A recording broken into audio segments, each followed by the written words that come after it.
You're tuned into the Writing Community Chat Show, the live streaming YouTube podcast that brings you the stories of authors, screenwriters, and more. Indie or established, this show's for the community, and we invite you to be a part of it. Head to the writingcommunitychatshow.com for more info. The WCCS. Together as one, we get it done. Hello and welcome to the Writing Community Chat Show.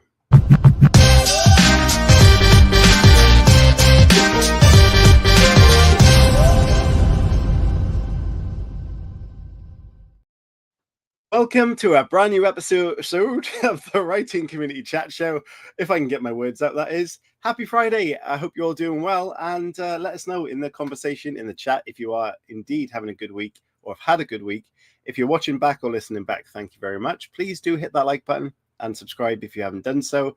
It's great to be back on the show. We've got a great guest for you. It's going to be a lot of entertainment, I'm sure, based on our pre-chat. And Chris Hooley, how are you doing, buddy? Yeah, I'm good.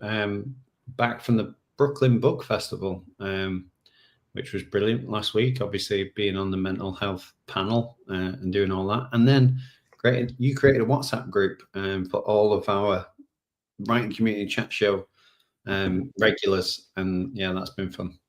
It has. Yeah, definitely got some more conversation than we normally get in that WhatsApp group. It used to be the old X or Twitter kind of platform social chat, which is actually, Chris, you might not have known, but I've just today cancelled our premium X membership thing, which promises, better engagement, less ads, all that stuff. But all I see is exactly the same. And this week has been dire on that social platform. And if you are an author on that platform and you've been trying to promote stuff, let us know if you've had the similar experience. But definitely pushing things out in different areas. But yeah, the WhatsApp group has been very entertaining for many reasons.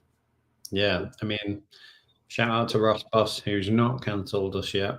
He's stuck in there with the chat. And yeah, it's nice to have a place where that, because Twitter at one point felt like WhatsApp, that group feels now, in terms of people interacting, people having conversations and stuff like that. And obviously, as you've alluded to, it's not the case anymore on that platform.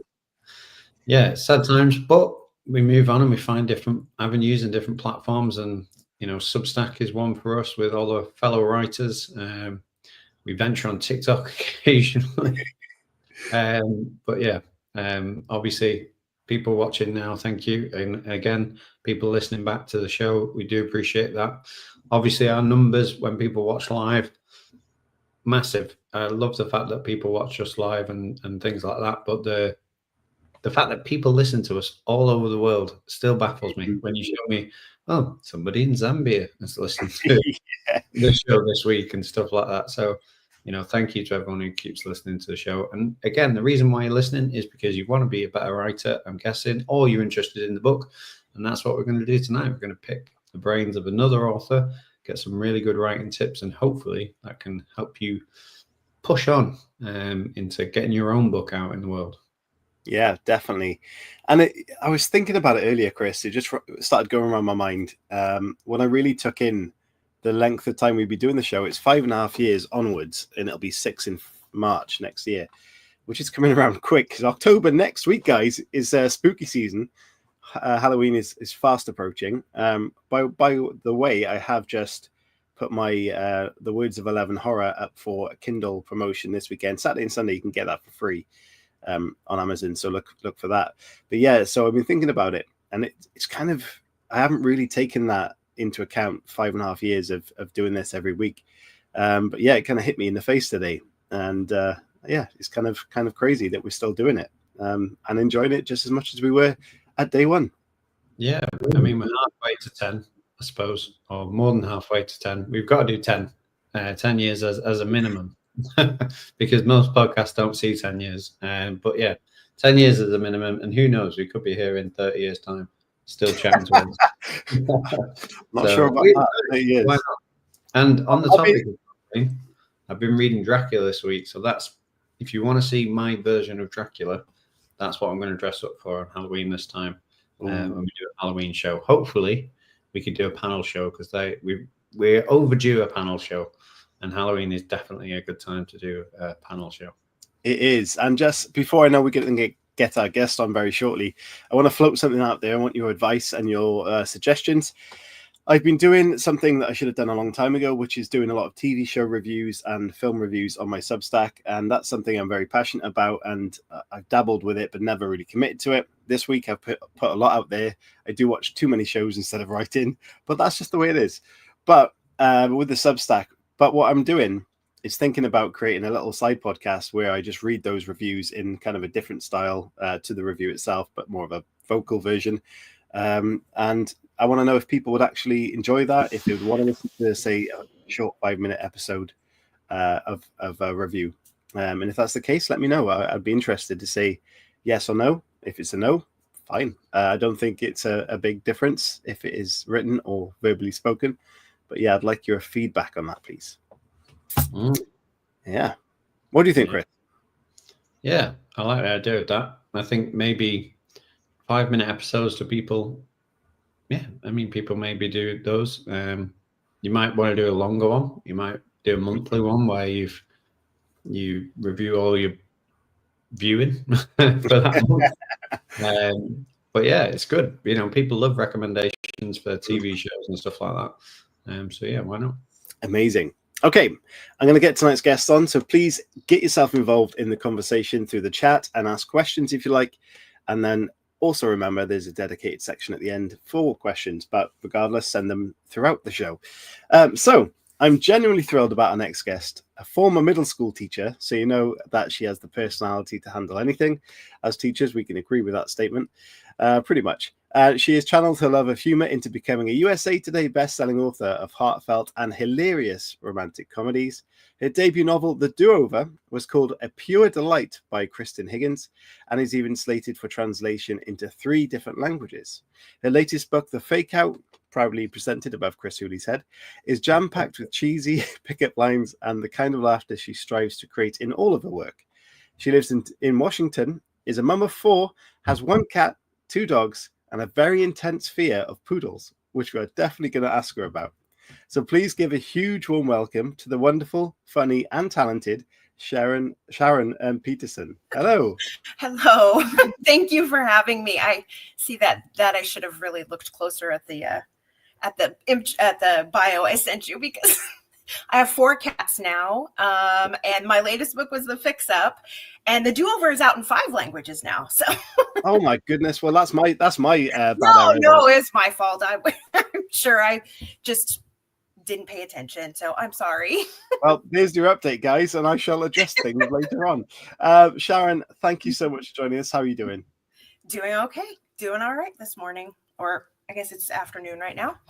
Yeah, just been up for a while, got the kids all to school, and we have 2 new kittens that one of them likes to crawl under my sweater and sleep. So she was there all morning. So it just prevents me from doing anything, you know. I suppose you could write in that sort of environment. Yeah, I could, but it's a good excuse, you know. Yeah, it is, yeah. Who doesn't like a snuggle on the afternoon on a blanket? Yeah. That's right. Brilliant. And you are still in Washington, I take it? Yes. Got that bit, yes. Amazing. So, as always, what I love to do at the start of the show, and I ask every guest, unless Chris is doing the show on his own, and he can ask them. But generally, what is the writing situation like in your area? Do you link up with authors? Is it mainly online kind of situation, or do you actually go to any local events? Mainly now it's almost all online. We moved here to Washington State about 3.5 years ago. Before that, we lived in Texas for 20 years. And in Texas, I had like an in-person writing group and just a lot more connections with the community, bookstores. It was right outside of Houston, which is just a huge, huge area. So now we live in a much smaller town in Washington. And the month after we moved here, I got my first book contract. So it's just been like, and then I've published 4 books in 3 years. So it's just been like boom, boom, boom, boom, boom. I haven't had a chance to barely learn what street I live on. So, so yeah, almost everything, most of my writing connections are all online. I have done a couple of events, like at a couple of Barnes and Nobles, or there is a our library here does like an author event every spring. I've gone to that, but yeah, it's pretty much been all online. When in that process of books out, in that process you described as boom, boom, boom, boom, boom, is it a case of moving on to the next as soon as the last one is out and not actually taking the time to accept and appreciate what you've just done? Or are you so focused on the next thing, you just go and do it quickly? No, I'm never focused. I was diagnosed with ADHD 3 years ago, which makes total sense. Usually what happens is my books generally come out in June, and then in summer, the kids are all home, and it's really hard for me to actually get really good writing time in. I'm usually always thinking about the next book, but I don't really start writing it until about now. Yeah. And it's due to my editor in December, the first draft. So I'm with Bookature, and they're a digital first imprint of Hachette, and they move fast. So much faster than like a traditional, more traditional publisher. So, but it's still, I will be crying in a couple of months, I'm sure. Wishing I had started in June when the last book came out, but that's just not how it ever happens. So I imagine that having that deadline for some people is a real motivator, but some is kind of a daunting aspect or prospect. So which is it for you? Both. It's both. Yeah. But I think big, scary deadlines are what make me stay focused and on track. Yeah. So, yeah. Amazing. And Sharon, how was that diagnosis? Obviously, you've said about being diagnosed with ADHD.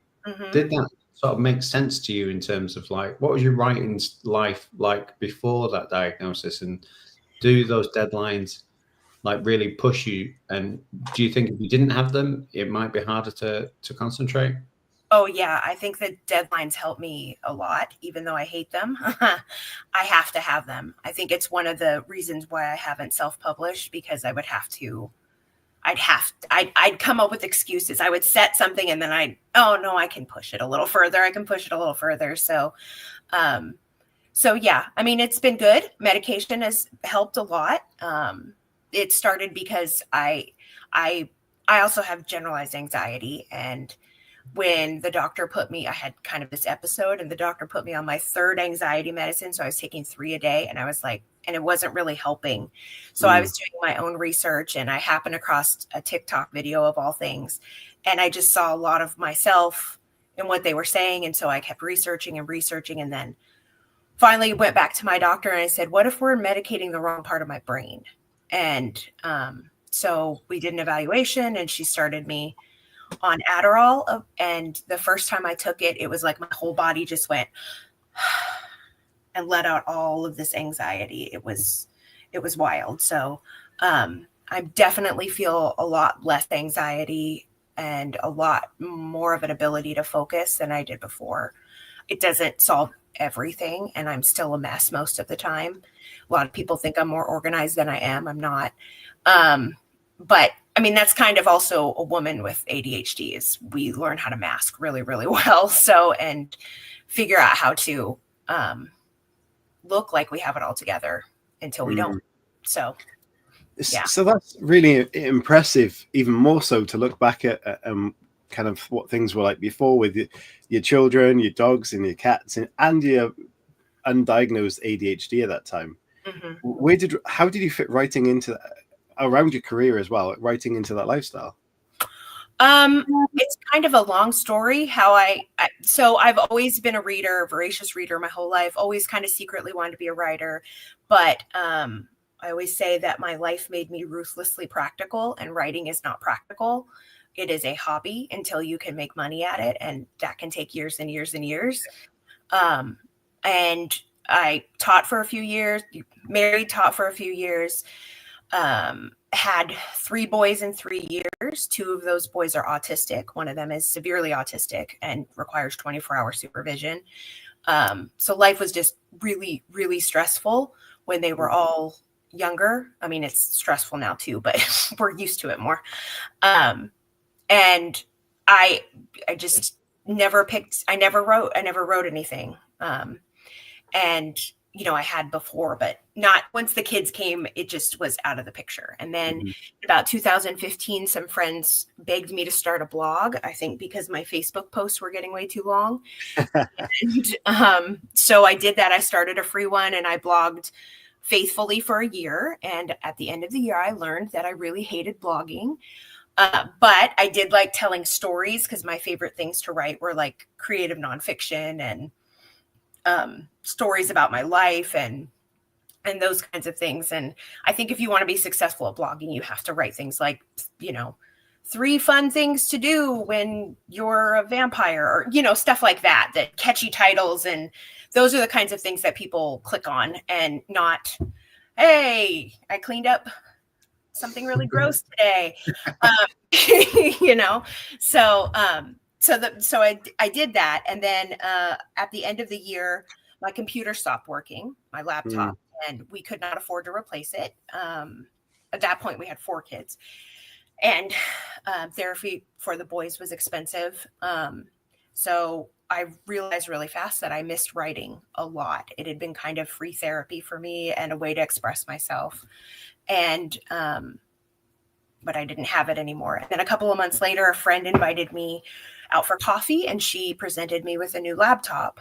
And she said that she and a local group of moms who had been following my blog didn't want me to stop writing. And so they all chipped in and bought me a laptop. And I say it was like the most remarkable gift I've ever received, because it kind of like gave me permission. And I just decided right then and there, I'm going to write a book. I'm going to do it. And I did. And I would write I had it set on my kitchen counter on top of a box of economy baby wipes.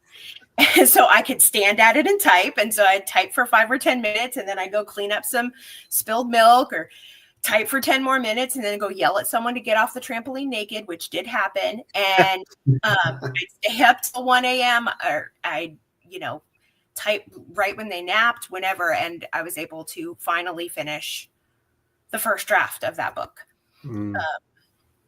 And then I started looking for agents, and it took 16 months and 107 no's before I got a yes. And then we started to go out on submission with that, and we pulled it to do some revisions. And then in the middle of me revising, my little sister, my only sister, did I lose y'all? Am I talking too much? Tell me. No, was that a secret thing? No, it was glitching out for me. You were breaking up, but you came back. It was okay. Okay. So my only sister passed away, and she was like my best friend, unexpectedly, and she was like my best friend. And I went through a pretty deep depression for about 6 months. And I think the only thing that kept me going were my kids and writing that book, finishing that book. So this is the part where I tell you that it sold for lots of money, but it didn't. It never sold.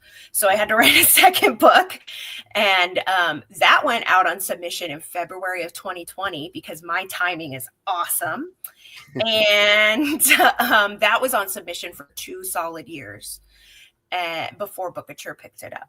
And in those 2, actually, it went out in February of 2020. Then my husband was laid off his job in 2020. In August of 2020, his job of 10 years. Then he got COVID in October and had to be hospitalized. He's okay now. But that was just really scary, because that was like before vaccines or anything like that. And it was in the real unknown time. And then in January of 2021, my oldest son began having grand mal seizures out of the clear blue sky. And then in February of 2021, this big freeze came through Texas, and all of our pipes broke. And we had to live in a hotel for 5 months while our house was put back together. And so it was like a whole year there where I couldn't even read a book, let alone write one. So it's just amazing to see how the timing worked, because a few months later, my husband got a job here in Washington. We packed up and moved here. And a month later, I was signing a book contract. So it's been kind of a wild 10 years now since I started first writing that first one. So yeah. Wow. Yeah, it's amazing. Apart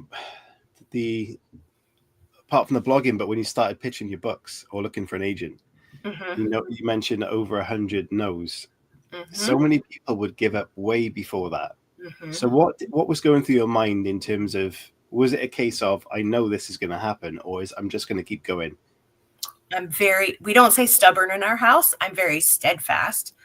But I just perseverance. And I think people do give up too soon. Like they get those first no's and they're like, no, I'll just self-publish, or no, I'm just done. I'm not meant to be a writer. But statistically speaking, it takes about 100 no's before you get a yes when you're querying. So it is in some ways it's a game of numbers. In some ways I really do think it's the people that don't give up. Yeah. That perseverance is like 90% of it. So, yeah. So with that then, obviously you talked about how hectic and difficult your life was. What drew you to romantic comedy? Because I should imagine that's difficult to write at the best of times, let alone some of the hardest times. Well, I always joke. Well, I say that my favorite literary quote of all times is from The Grapes of Wrath, which is the most depressing book of all time. But the quote is, "It was her habit to build up laughter with inadequate materials." And I always say life has given me a lot of inadequate materials. So the way that I deal with life is I have to laugh at it. I have to find the humor in it. Or I would be curled up in the fetal position somewhere. So for me, I've always been a lover of romance. And I think there's two reasons why I'm really drawn to the romantic comedy. One, because I think laughter is very hopeful. If you can laugh in the middle of a situation, not all hope is lost. And romance is the same way. You know, you always get that happily ever after, and there's hope in that. Like the future is looking good. So I think for those two reasons. And I also think I've kind of sort of been, I mean, laughter is a gift. Like it's a gift for you to laugh at things. Apparently, like women who laugh more get pregnant faster. That's a real statistic. But also I think I've been given a gift of humor. And so, which isn't a very, nice gift, like service to people or compassion or anything like that. But, at least I found a way to use it by writing funny books. So if I want someone to read my book and then just smile, be happy, laugh out loud, so because the world is so heavy, my life is heavy, life is hard. And I want it to be not hard for a little while you're reading. So I think it is one of the best gifts you can have, is to make someone laugh and smile. So, but like Chris said, it's notoriously a difficult thing to do. Is it something you had to work on, as in practice, trying to make the scenes funnier and go back and revise them? Or was it a natural process for yourself? There was one book I turned into my editor, the first draft, and I remember writing to her, "I'm sorry, I don't think this is funny. I don't think it's funny enough." And she wrote me back and she said, "I don't think you realize how naturally funny you are. And it's a lot funnier than you think it is." So I think I'm not trying to brag here, but I do think it comes naturally to me. I've also had one writer friend who writes thrillers, and she was like, "How do you approach your scene?" She said, "When I write them, I write the scene and then I go back and add more suspense." And I was like, well, I guess I kind of do the same thing. I write the scene and then I go back and try and make it worse, because that's kind of where stuff comes from, right? Because, with rom-com, you can have a lot more fun and be a little more silly and stuff like that. So you kind of make the situation worse, but funnier. So, yeah. Sharon, there's so many rom-coms in the world, and TV, film, books as well. So in your opinion, what makes a good rom-com? I think first that it has to be funny. It's romantic comedy. Second of all, I think that the characters, you need to be drawn to I think that with any good writing, like you have to identify with the character somehow, relate to them somehow. I think those are the two big things. I tend to write very character-driven things, and if I've nailed a character, I think I have a reader identifies with that character, relates to that character, or finds them relatable, then you got them. They'll read the whole book. So, And do you think from starting writing then that our perception of romance has changed?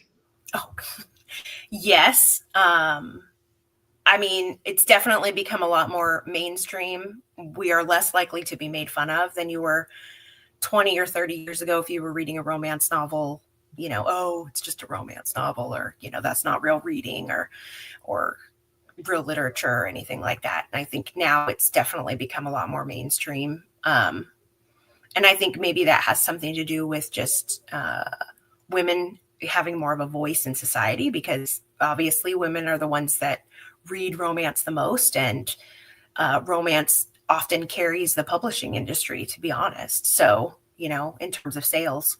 So, yeah, I mean, I think the perception has definitely changed a lot. What about the perception, not from the book point of view, but in terms of like what people's idea of romance is, in terms of like, you know, the sort of new trends, and, you know, yeah. I'm thinking from a writer's point of view, like you've got, you know, dating apps and all that type of stuff to be considering in the sort of romance world. So how have you sort of navigated that from when you started to sort of like through the trends and what have you? Well, I don't know that I'm on trend exactly. I mean, I think right now on trend in romance is very romantasy and dark romance. Those seem to be the biggest things that seem to be driving the industry right now. I think definitely a lot more, you know, like text messages and emails and those kinds of things show up in books more often. Like we kind of expect people to text each other now. It's just a part of our daily life. So why wouldn't it be a part of our books, kind of a thing? I mean, I guess those would be yeah, I don't know. I haven't really done too much. Like when I've been married for 24 years. So I did not meet my husband through a dating app or anything. I started my first email address to email him though. Yeah, I'm sure I would be awful if I had to date now. I would be terrible at it. Terrible. So maybe have you ever done like any research in and around dating? Like, I know obviously you're happily married, been married for a long time and stuff like that.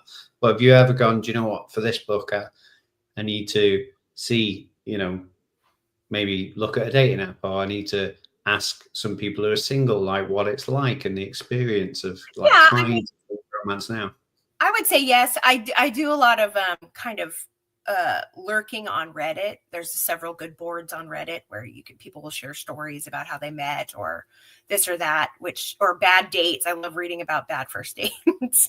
So I'll do a lot of Googling and searching and that kind of thing. I mean, it's sad, but I guess I don't have a lot of unmarried friends right now either. You know, I'm just in that age bracket, I guess. So, but yeah, I mean, I have a few friends and we've talked about it some. So, but I guess I don't spend a lot. Like the strangest thing that you've found when you've been researching in all those areas? What's like really stood out to you, like a sort of whoa moment?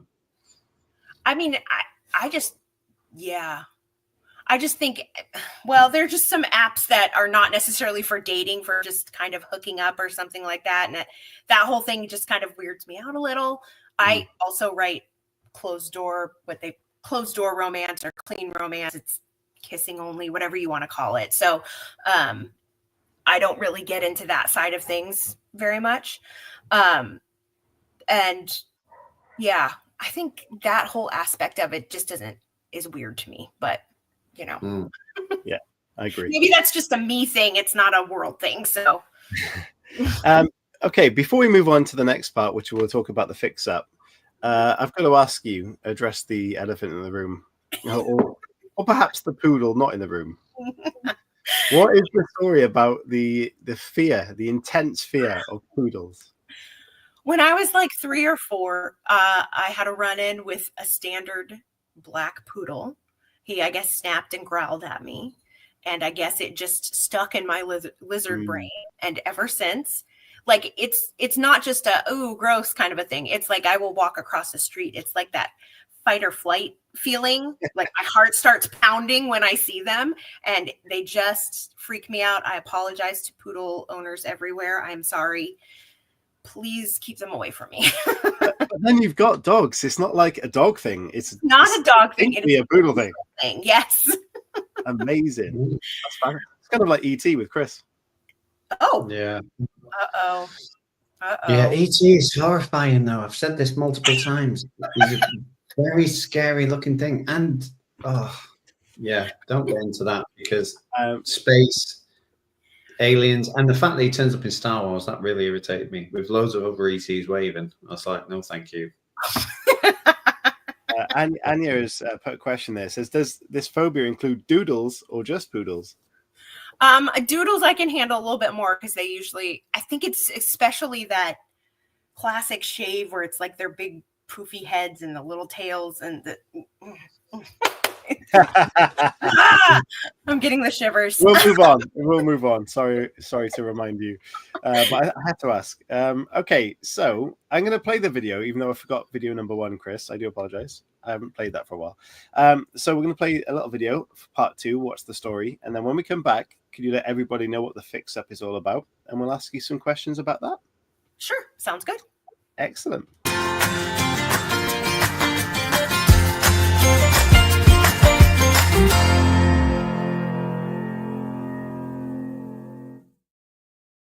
So Sharon, the Fix Up, can you let everybody know what that's all about, please?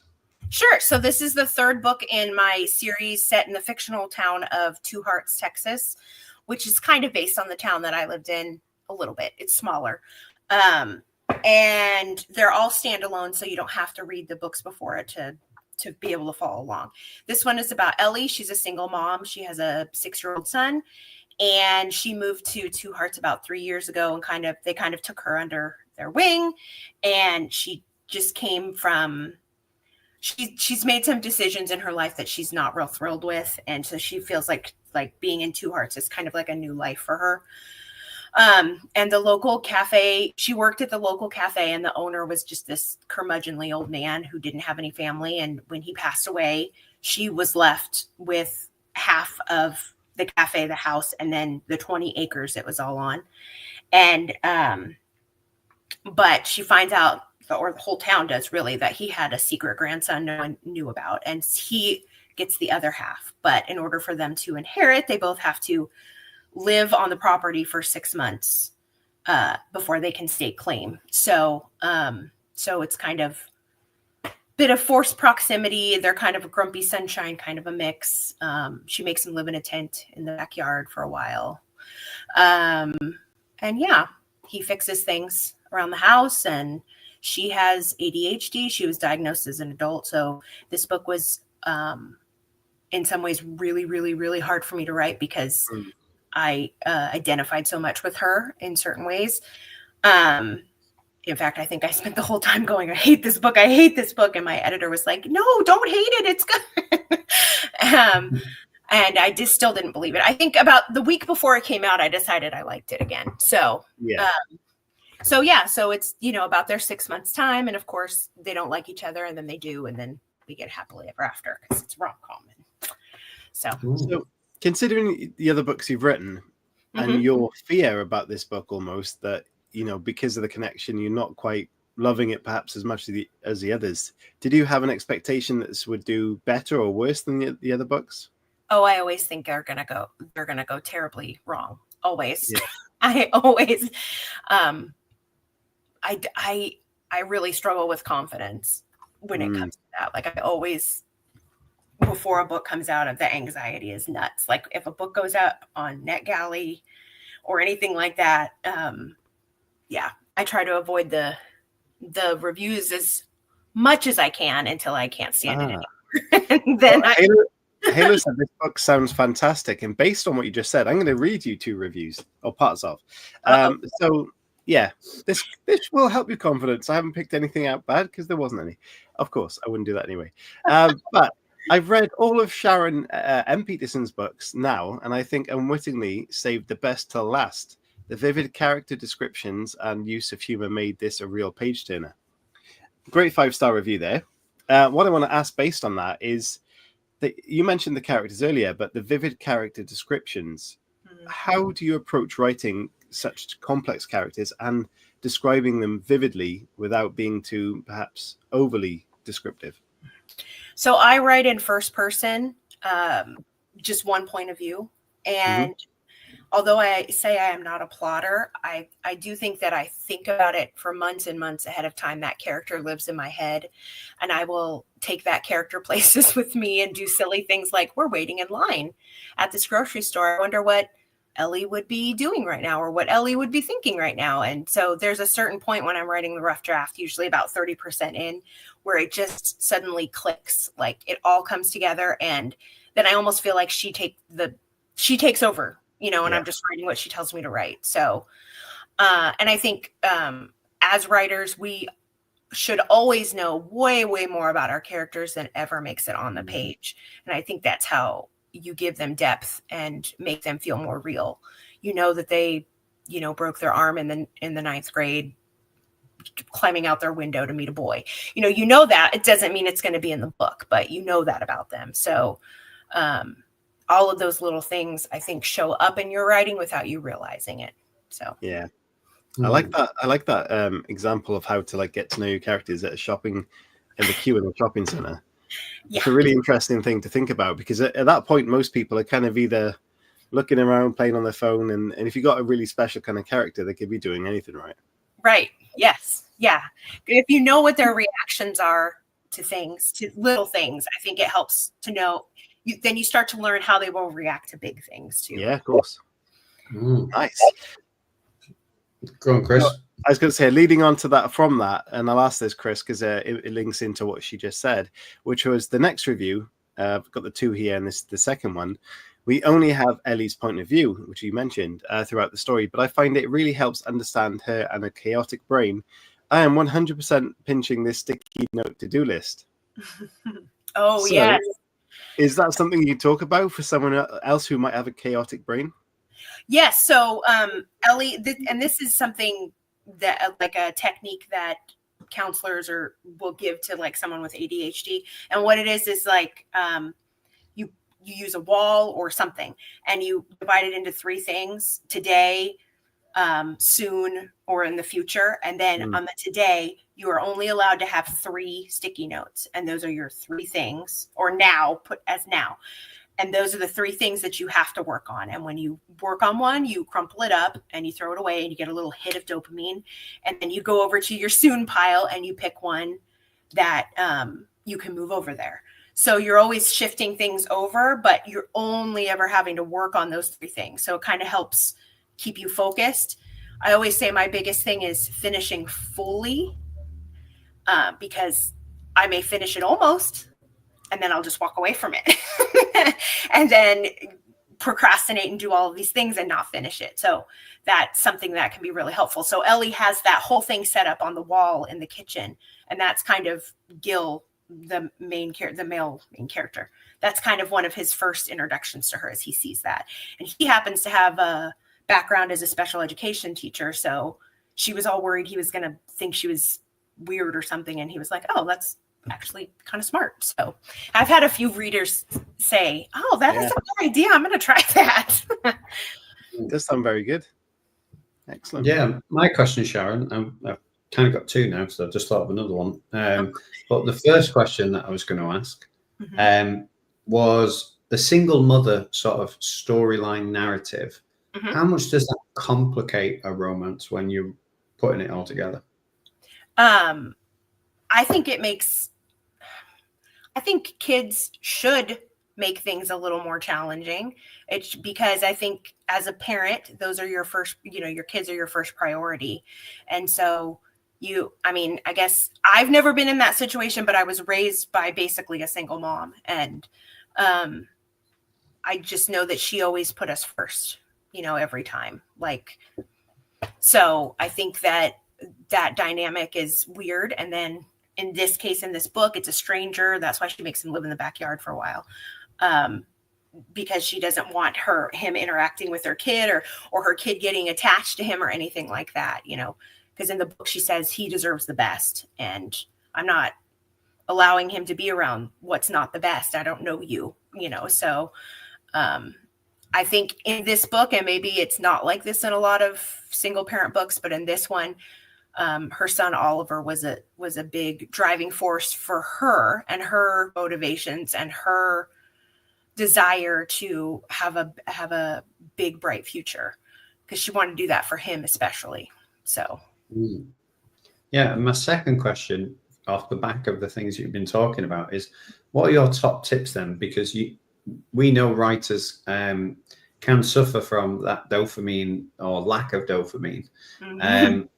What tips could you give somebody that's going to instantly boost their sort of dopamine makeup, other than obviously the whiteboard things? I love that. I think it's a great idea. But let's say 3 tips to improve your dopamine. I don't know if it's improving my dopamine, but before I go to bed every night, I make a list of things that I need to do the next day. It's kind of like a brain dump, because I tend to be that person that wakes up at 3 a.m. remembering that one thing I was supposed to do 2 weeks ago or something like that. So if I dump all that stuff out before bed, it helps me sleep. You know, getting good sleep is important. In terms of just like really practical things that help me when I'm writing, I turn off the word count on Word when I'm writing. I don't want to see how many words I'm writing because it stresses me out. I use the focus button on Word, which not a lot of people know about, but it makes Word your complete screen, takes away all your tabs and everything. So you can't see anything but what you're writing in front of you. And setting an alarm. 20-minute writing, I'll set an alarm for 20 minutes, and for some reason that seems like a race, you know, to me.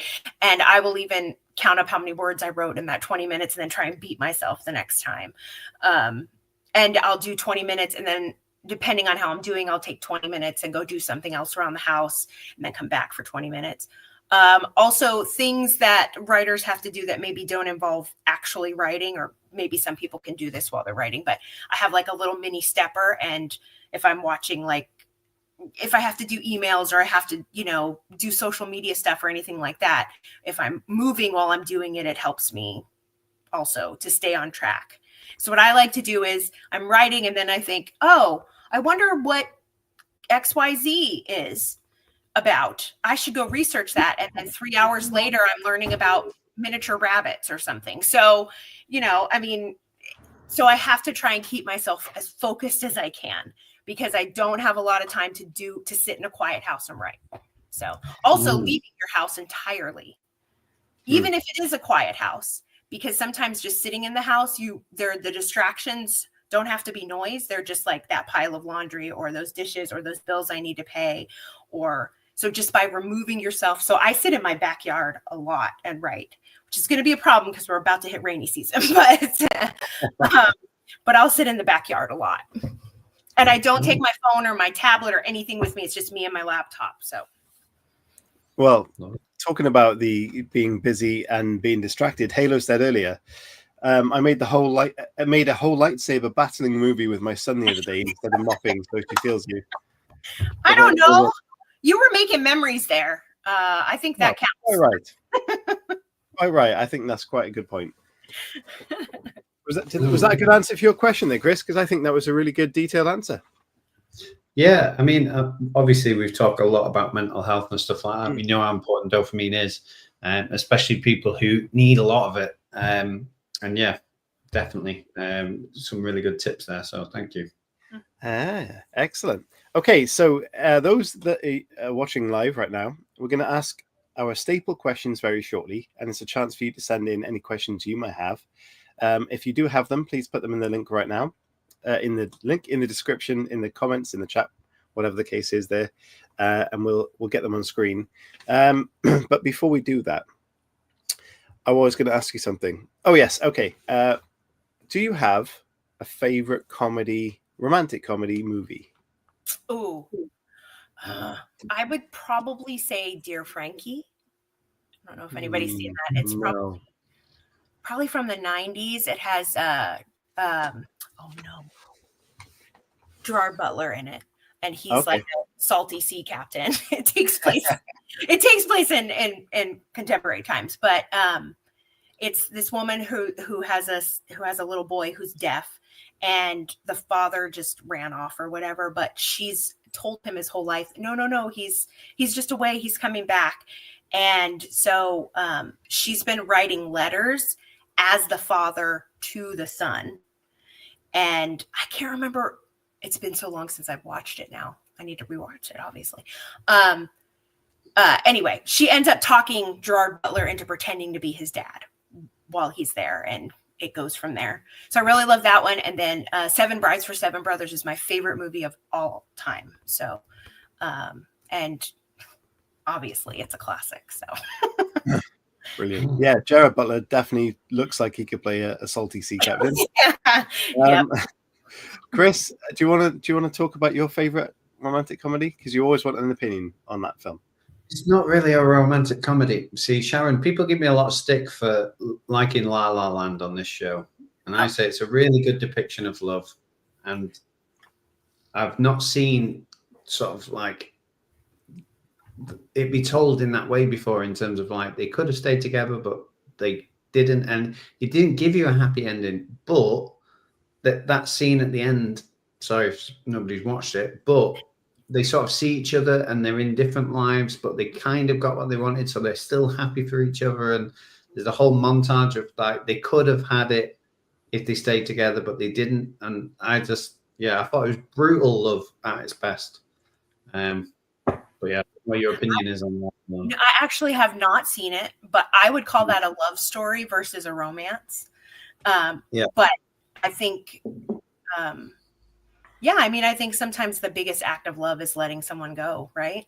Is knowing that maybe you're not the best for them, or there's something out there that they need to do, or is bigger than you. So, I think bring more happy endings. That's what I'm after. I don't want love where people let each other go. I want a happy. Yes, I like happy endings too. So now I might need to stay away from La La Land. So. My favorite romantic comedy, is The Holiday. I love that film. Oh yeah, that's a good one.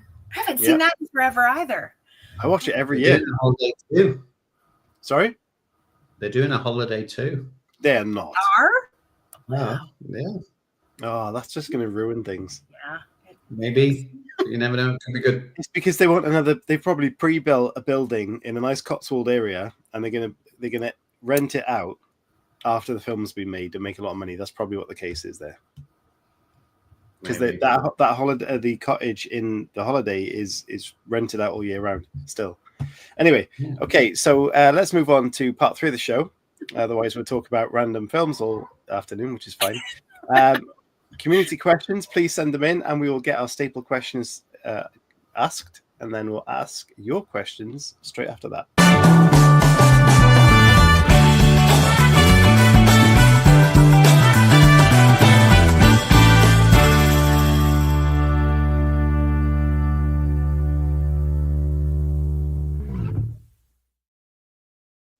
So like Chris would like happy endings, I'm hoping this will be a happy ending with some great questions. Do you want to start off? Yeah, so one of our first staple questions is, if you could take any character from fiction and make that character your own, which character would you choose and why? Make that character my own? Oh boy. I probably would go with like Anne Shirley from Anne of Green Gables. I think she would just be super fun. She's just full of, curiosity and optimism, and just, I think she would be perfect in a rom-com, honestly. So, and kind of her Anne and Gilbert were kind of the inspiration for Ellie and Gil in the book. So I am a fan. Yeah. Nice. Good. If you could change the ending of anything, whether it be a TV show, a movie, or a book, what ending would you choose and why? Well, so many TV shows. Game of Thrones was awful. Dexter, awful. How I Met Your Mother. That was awful. I hated the ending to that. In fact, I refused to watch it. There is an alternative ending on YouTube. So I refer to that one. And also in terms of books, I love this book. Love it. Love the book. Love the movies that come out with it and everything. Little Women. But I kind of the ending of that was kind of frustrating. Like who everybody ended up with just didn't seem happy in a lot of ways. Like Lori was in love with Beth, then Beth dies, so that he marries Amy because she was in love with him, and Joe didn't. And Lori was in love with Joe, but Joe gave him up for Beth, who died. And I'm sorry if I'm ruining the ending for anybody. And then she ends up with a grumpy professor. So I don't know. It's not how I would have written it. Damn it, that's the wrong way. Yeah, great. Nice answer. Brilliant. So we've got some questions. I'll ask the first one. So thank you, Chris, for this. Have you always wanted to be a writer? Who were your influences when you started out? Definitely always secretly wanted to be a writer, but I never said it out loud to anyone. Because I didn't think it was practical. I didn't think it was something I could ever do or accomplish. So yeah. And I think, in terms of influences, in terms of like the rom-com arena, I would say Kristen Higgins was a really big influence for me. I kind of found her books when when my boys were real little and I couldn't do anything else but maybe read a book for 10 minutes, but I found hers and just devoured them all and thought, I love these books. I want to write books like this. And so that little seed was planted, I think, with her. Nice. Mm-hmm. Cool. Thank you for that, Chris. Anya says, are there any unrealistic depictions of ADD, ADHD in the media that you find problematic? Do you find it problematic when people misrepresent? I mean, sure. Obviously, I think women with ADHD are way misrepresented and underrepresented in terms of, media. I think that for women, oftentimes ADHD is very internal. It's very, very much anxiety and having the 12,000 tabs open in your brain kind of a thing. And I always say it's like I have 50 squirrels in my head and they're all saying, I have an idea. No, I have an idea. And they're all really good ideas. And so I don't know what to pick, So I don't think you see that represented very much in media. Also, as a mom of 2 kids with autism, I find a lot of the representation in media to be problematic at times. I have a kid who is severely autistic and I don't really see him represented at all in media, so I see people like Sheldon Cooper from Big Bang Theory. So yeah, that can be frustrating at times because I feel like my kids don't get a voice or get seen. So. Yeah. I want to follow on question to that, which is, as a woman who found out that she had ADHD later on in life, were there sort of any nagging thoughts in your brain to suggest that that's what you thought you had? And what might you suggest for someone in a similar situation who hasn't quite got that diagnosis yet? I think I never really considered it for a while because we always see ADHD represented as that kid that's bouncing off the walls, and that was never me. I was an excellent student. I never got in trouble. I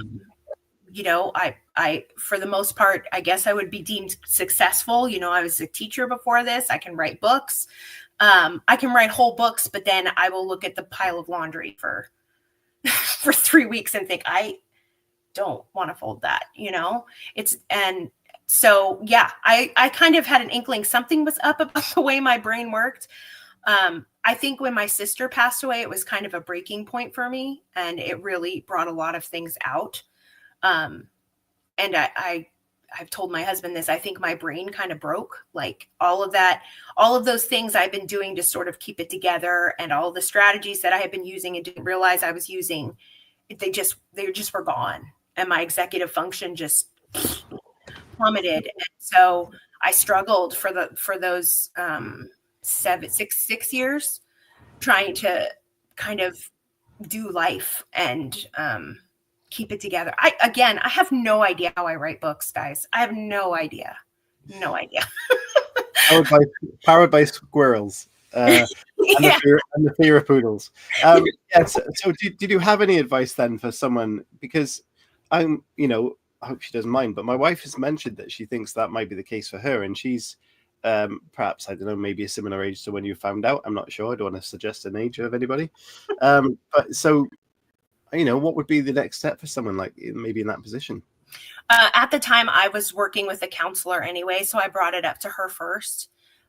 Also, I mean, I have 2 kids with autism. I have another son with dyslexia and dysgraphia, so we're a little bit of a neurospicy family as it is, and that had to come from somewhere. So, I love that phrase, neurospicy. So I wondered for a while, kind of, and then I started to see like little videos on TikTok or something like that. Someone would talk about having ADHD as a woman, and I was like, oh, wait a minute. And then I saw this one about highly successful women with ADHD. Yeah. And it just kind of like it stopped my heart for a minute, because everything she was saying sounded exactly like me. Mm-hmm. But so I was working with a counselor, and she was like, I think you should get tested. And I'm very grateful to have a doctor that actually listens to me, and she's been more than willing to work with me. And so we got an evaluation, and she started me on medication, and it's helped a lot. Yeah. Brilliant. Yeah. Brilliant. We've got another question from the audience. So thank you, Halo. What book was the most formative to you as a kid, a teen, and an adult? Oh boy. I always struggle with these questions. I always say that, like, I don't have a favorite book because there are too many good ones, and I don't trust people that have a favorite book. But I would say I discovered, I don't know, I read a lot as a kid. I can't think of a book that really pops out. I know when I was a teenager, I discovered A Tree Grows in Brooklyn, and that's not a made up answer. Like, I really discovered it one day in the school library and decided to read it. And I saw myself a lot in Frances, the main character, and just really drew me in. Like, I go back to that book a lot.